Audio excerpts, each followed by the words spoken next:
Kita sedang hidup di masa yang sulit. Dengan adanya pandemi, kita tidak leluasa bepergian. Mobilitas kita menjadi terbatas, dan bersamaan dengan itu, ekonomi kita pun terhambat. Coba kita lihat, sejak sebelum pandemi pun, kita harus mengkhawatirkan berbagai hal seperti makanan sehari-hari dan pemasukan. Sekarang, tidak hanya itu, muncul kebutuhan sanitasi yang mendesak.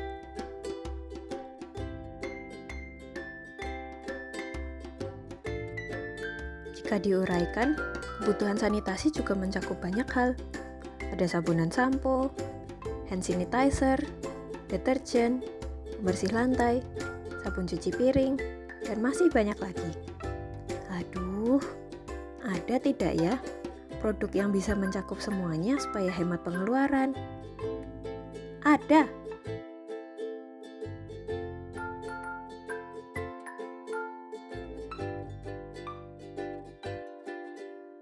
Ekoenzim adalah enzim alami yang dibuat dari fermentasi sampah dapur.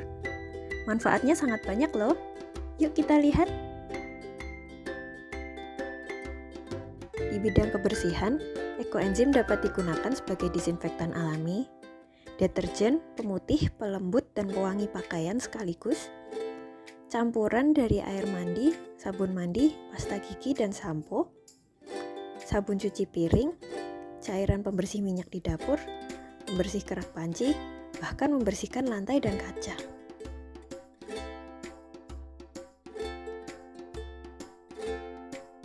Ekoenzim juga dapat dipakai untuk mengusir hama seperti tikus, kutu, nyamuk, dan lain-lainnya.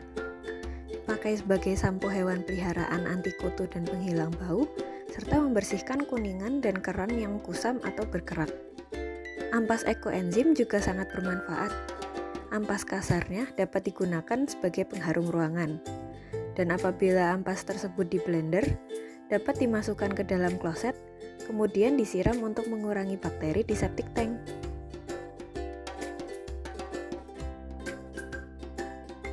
Ekoenzim juga berguna bagi kesehatan dan kecantikan loh.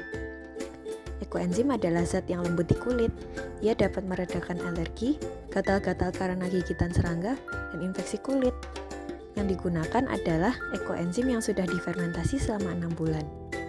Selain itu, ekoenzim dapat menjadi disinfektan luka dan membantu luka sembuh lebih cepat. Ekoenzim juga menyuburkan rambut, mencegah ketombe, menghilangkan gatal-gatal di kulit kepala, dan menetralisir bahan kimia yang ada pada sampo. Jika digunakan sebagai sampo hewan peliharaan, ekoenzim dapat mengurangi parasit di kulit hewan dan meredakan penyakit kulit hewan.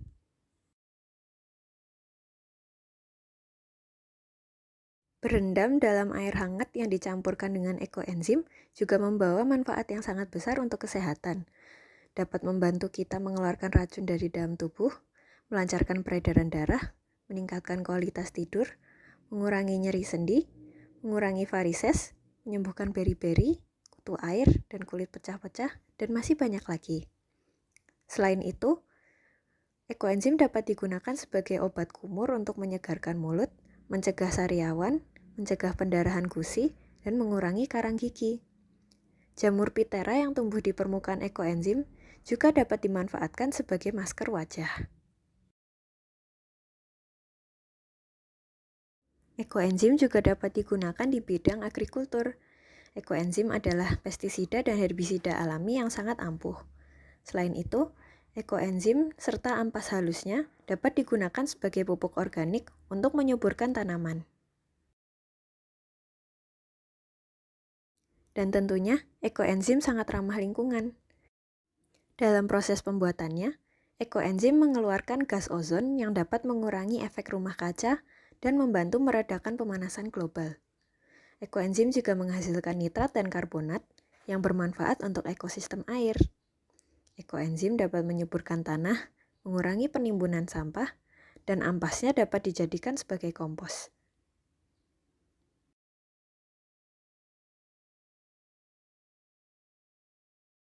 Ekoenzim sangat bermanfaat, bukan?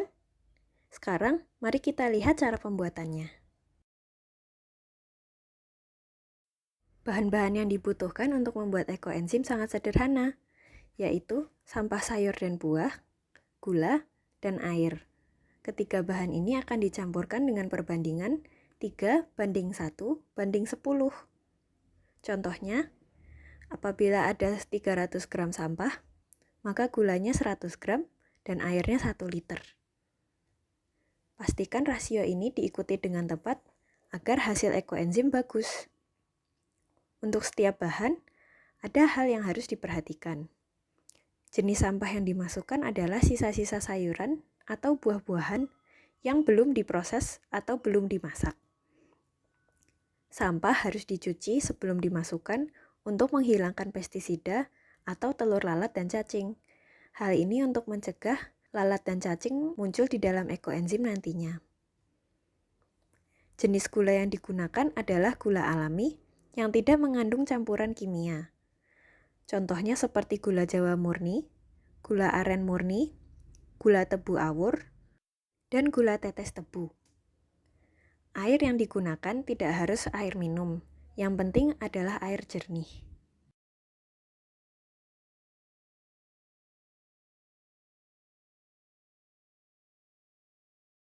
Wadah yang digunakan untuk ekoenzim juga harus diperhatikan. Jenis wadah yang baik adalah yang berbahan plastik, dapat ditutup rapat, dan bermulut lebar. Wadah yang tidak cocok adalah yang pertama, wadah yang berbahan kaca, karena kaca rentan pecah terkena gas ekoenzim. Yang kedua adalah wadah berbahan logam, karena logam mudah korosi. Yang ketiga adalah wadah bermulut kecil, contohnya botol bekas air mineral, karena botol seperti ini rentan meledak. Contoh wadah yang cocok digunakan untuk ekoenzim adalah ember bekas cat, ember air, toples besar, wadah tupperware besar, dan lain-lain. Ada beberapa jenis sampah yang tidak bisa atau tidak disarankan untuk dijadikan ekoenzim. Sampah yang tidak bisa dijadikan ekoenzim antara lain kulit telur, tahu dan tempe, sayur atau buah yang sudah diolah, makanan yang sudah diolah, segala macam daging hewani, dan bahan yang bertekstur kering dan keras, contohnya seperti daun kering dan batang kayu. Sedangkan, sampah yang kurang sesuai untuk dijadikan ekoenzim antara lain, yang pertama, kelapa dan daging buah durian.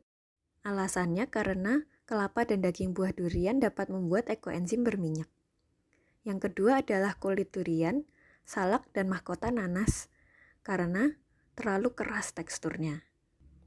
Yang ketiga adalah manggis dan buah naga merah, karena kedua buah ini dapat membuat ekoenzim berwarna merah, sehingga dapat menodai pakaian apabila ekoenzim dipakai sebagai deterjen.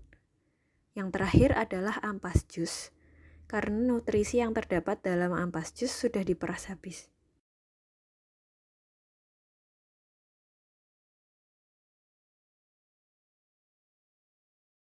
Nah, cara membuat ekoenzim sangat mudah.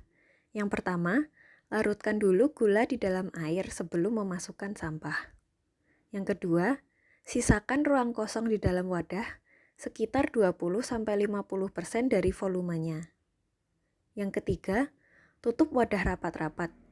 Kalau perlu, gunakan plastik yang diikat ke mulut wadah untuk membuat wadah lebih kedap udara. Berikutnya, tuliskan tanggal pembuatan ekoenzim di wadah, kemudian diamkan ekoenzim selama minimal 3 bulan di tempat yang kering, teduh, dan dengan suhu ruangan. Setelah jadi, saring ampasnya dan simpan di dalam wadah tertutup untuk digunakan. Sebagai catatan, jumlah sampah yang dimasukkan ke dalam ekoenzim dapat dicicil. Akan tetapi, lebih baik durasi cicilannya tidak terlalu lama, misalnya 2 minggu saja, karena tanggal panen ekoenzim akan semakin mundur mengikuti tanggal dimasukkannya cicilan terakhir. Semakin banyak sampah yang digunakan, semakin bagus hasil ekoenzim. Campurkan juga antara sampah yang ringan, yaitu daun dan batang sayur, dan sampah berat, yaitu kulit dan daging buah. Tidak disarankan hanya menggunakan satu jenis bahan karena enzim yang dihasilkan biasanya tidak stabil. Semakin lama ekoenzim difermentasi, akan semakin banyak pula khasiatnya. Akan tetapi, ekoenzim bukan untuk diminum.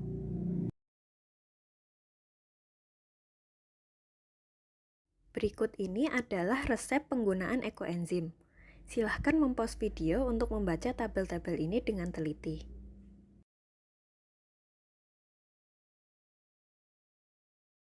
Hadirin sekalian, bukankah bumi kita ini sangat mengagumkan? Segala sesuatu yang kita butuhkan sebenarnya sudah ada di alam. Akan tetapi, bumi kita juga memiliki batas.